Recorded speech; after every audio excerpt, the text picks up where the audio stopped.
Well, of all places, here we are once again in Spain. In Spain, there are 4 Ibex.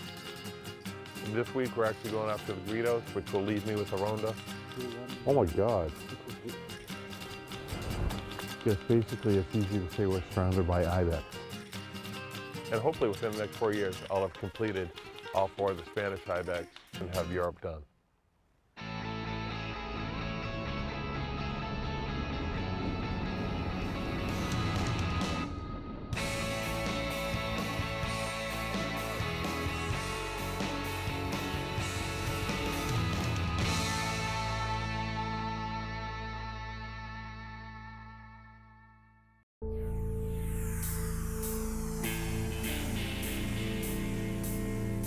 About an hour and a half drive from Madrid. As you can see, the weather is interesting, to say the least. It's springtime, so it's getting warmer. We're hitting right around end of March. Cloudy, overcast day. We've had sunny days driving here. My only concerns now are going to be the weather in the mountains. We're just outside of Madrid in a town called Madrigal de la Vera. We'll be hunting with a company called Hunt Trip Spain, with Francisco, and in the past I've hunted with Francisco. One of the most important things when you get ready for a hunt is that you work with someone who understands the needs of a client. I'm coming to a foreign country. I have concerns. How do I bring my firearm there? What is the weather like? What apparel do I need? And just, some pointers. And frankly, you want to do that because you want to gauge the outfitter. And if they aren't buttoned up and organized, whether it's in Spain hunting Ibex or Mongolia, that can mean life and death.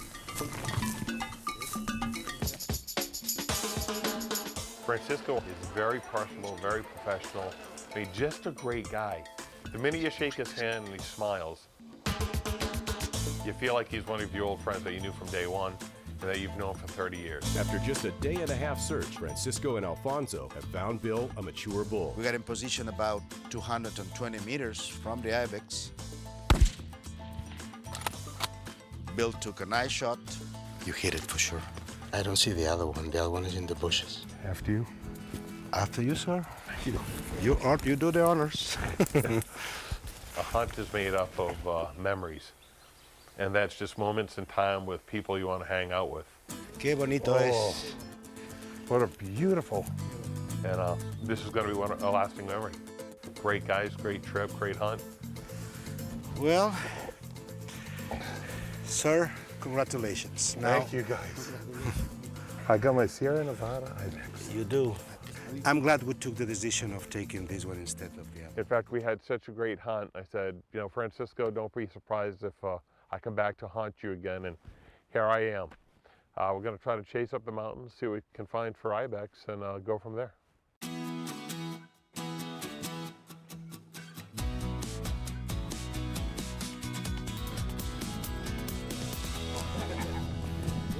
Bill, Jesus, buen día. Buen día. Well, all right, on this hunt, we're going to hunt with the Game Scout, a gentleman by the name of Jesus. And the first thing I was, happy to do was to break a backpack full of gear out for Jesus. I wanted him to have some camo. They don't hunt here in camouflage because there's not really a place to get it. So I brought him plenty of mossy oak camo. So he's got the brand new Infinity, which no one in Europe probably has, and now Jesus does. Camisas, pantalones, chaquetas, suéter, gorra, todo. Entonces, póntelo que te irá bien para el día, porque esto está bien, pero no es lo mismo. It's not the same. You will like it. Pues muchas gracias. Thank you very much. He's grown up on this mountain. In fact, he spent his life on the mountain, going up and down the mountain every day, whether it's watching the animals, going into town. It was the main house, and it was a curtain kind of dividing the house.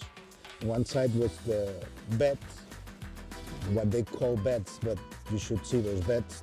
He's not living in, a convenience with a kitchen, bathroom and all that. I mean, this is a literal hut.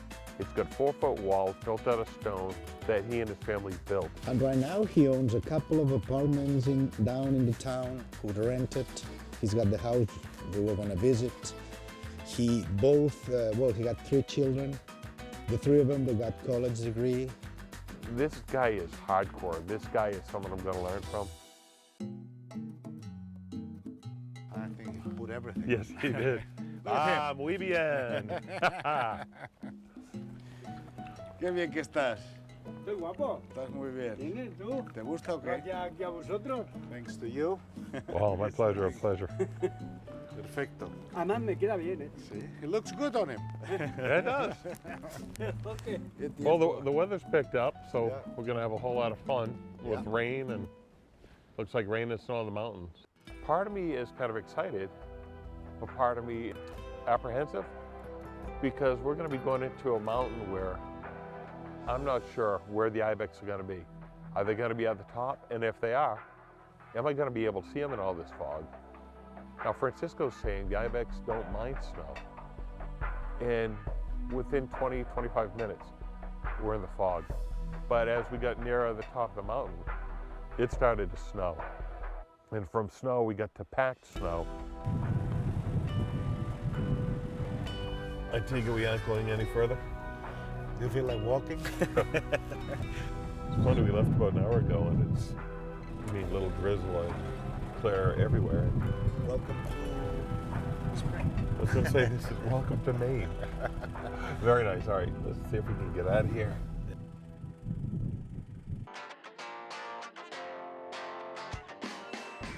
That one looking right at us looks pretty big, but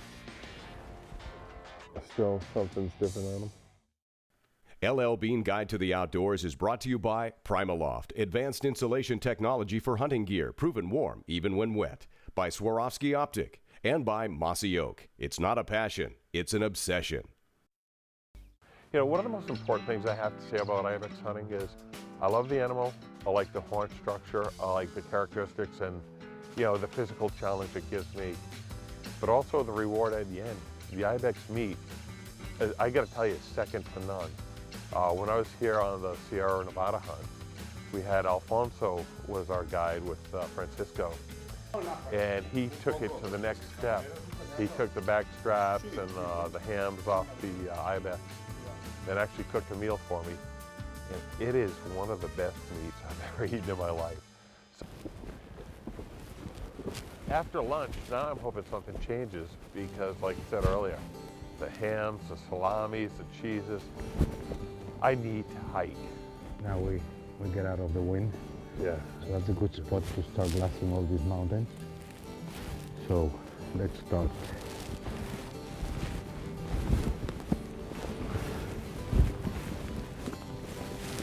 There's 1, 2, 3, 4 really dark spots, and 5, 6, 7. Wow. I'm gonna start to run now. Oh yeah, let's take them out. Do they have any predators? There is no wolves anymore here. There is no big cats. The only thing who prey on them, other than the humans, is the golden eagle on the babies. Oh, okay. On the babies. But they don't have any, they wouldn't have any babies yet. Not yet. Not yet. Soon, but not yet. Yep. So I tell you, golden eagle will be lucky if he could lift off and fly in this weather. What do you think? It's Anything a worth going after? bunch of youngsters. There is one who looks big, but I think is maybe 8, 9 years old. Okay. So we better go for older ones, which they're supposed to be bigger ones too. Now, a game scout will work, usually they work in pairs, and one will be looking on one side of the mountain, one will be looking on the other. And you'll talk and get a game plan every day, and they'll tell you where they are and what their habits are. A game scout basically spends every day with the animal, so they know. We know this group is here. Let's try to find other groupers, male, and I know there is more around. Okay. And we can go on that side and try. That's why to they pay you do the that. big bucks to know where they're at. Right. So although we saw, I'm going to say anywhere from 5 to 10 groups of ibex, the first part of the day, we really haven't seen the mature animal we're going after. Yes, I'm going to say in some of these groups, we're seeing good-sized ibex. That one looking right at us looks pretty big, but still something's different on him. In front of him, there is another one lying down, and you can see the horns. Yeah, just looking right up, right above him.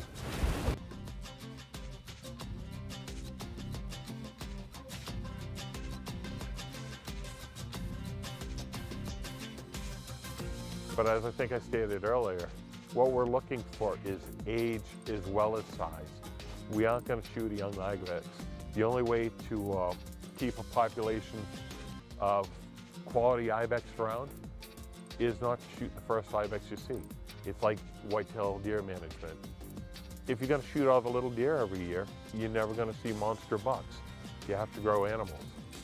So although we saw a few, we decided not to pursue these animals, and we went and glassed from spot to spot.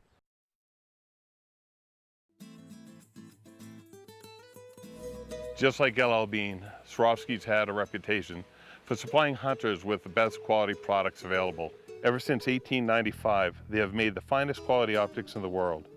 For years, I've used Swarovski optics exclusively on every hunt from Africa to Illinois. Few pieces of information are more important to a big game hunter than the distance between him and his quarry. Swarovski's rangefinder combines the optical quality and standards of the SLC binocular with the latest in range-finding technology. In terms of image quality and accuracy, this unit simply has no rival. It's tough, yet compact and completely waterproof. So whether an animal's at 8 feet, 1,000 yards, 1,600 yards, the Swarovski optic rangefinder does it all.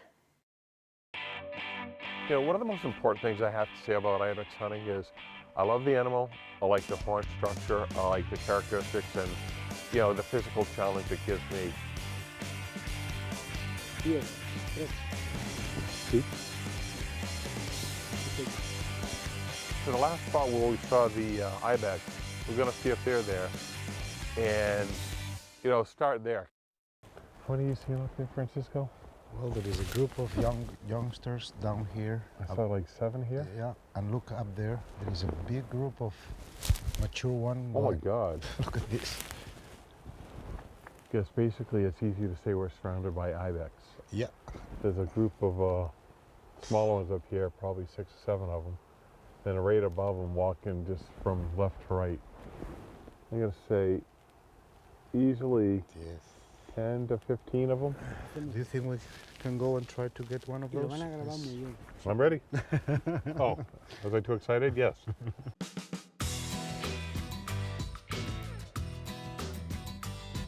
One thing I gotta say is we've been very lucky today. We get up on the mountainside, and as you can see, we get a lot of snow on the mountain top, and the cloud cover is coming right down. Usually these ibex would be a whole lot higher, and then heading up probably even higher when the heat comes in. Again, like today, it's cold, the snow's still on the mountain, the front's coming in. It's actually forced the animals down, so hopefully we won't have to climb so high. Gonna try to get close to this herd over here, and not quite sure how we're exactly gonna do it. I think we're gonna go around a ridge line over here, try to head down quite a ways, and then maybe back up after them, and see if we can keep an eye on them as we do it. But sometimes you're thankful for snow during the spring.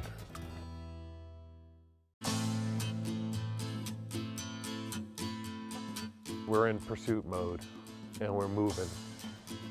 And it's funny, like I said, I want to hike. Okay, I want to hike, but now that I think about it, I don't want to hike behind Jesus. This guy is a mountain goat. He's not 65, he's got to be 25 and pretending to be 65 because, you know, his hands are in his pockets and he's just like humming to himself, walking up the mountain like I would walk across my living room floor. And I'm already starting to breathe heavy and we're just getting into it. Mira, ha pasado por allí. Para allí, para allá. Ahora me asomo yo para allá y lo miro. Okay. They went this way. He thinks they're gonna go this way. He's gonna go ahead and check on them, and then we will go ahead. Right, so that's actually the cliff face they were on. Right. Okay. So he thinks they're gonna go do this. He goes ahead and check. Okay. Okay. Let's wait. Sure enough, we get to the top and we start around the edge.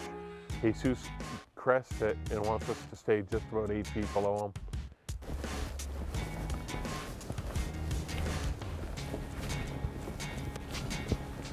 So we move another 5-10 minutes into it, and he runs up again, hits the ridge, and he sees them. They're probably about a quarter mile in front of us.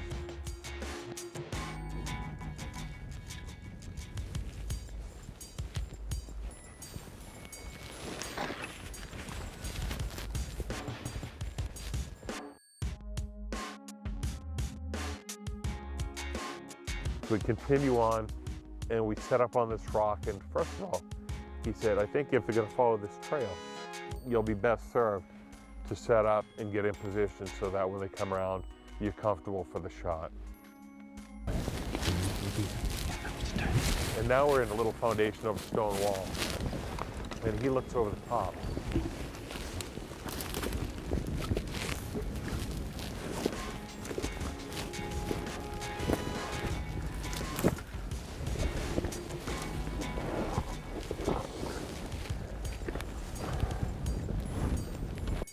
There's one looking downhill that's big. Funny as it sounds, it looks like this right here. It looks like a groomed field.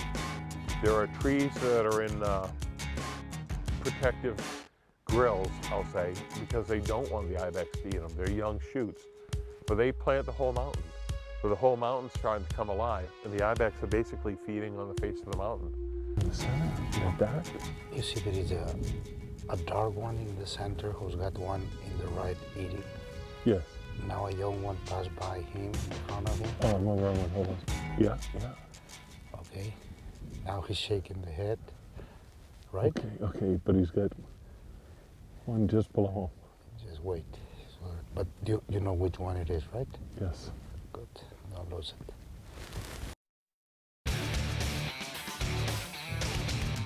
Just wait. But you know which one it is, right? Yes.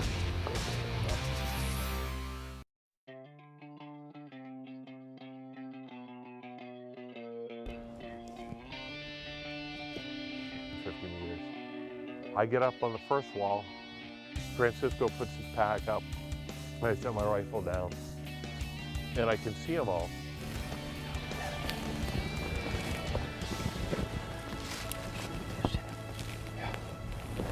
I've got this tree in my way, though.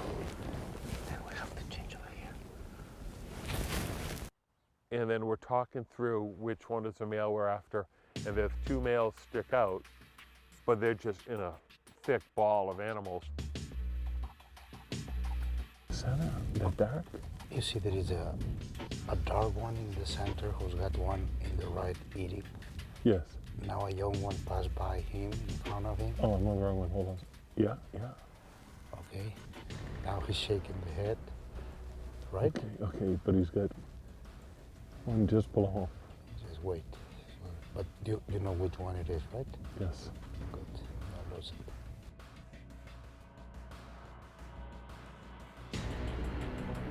I'm looking at 250 meters, which is about 280 to 300 yards. The ibex, again, are still in a group, but now they're starting to spread out even more. And it comes to a point I said, all right, I'm on this animal.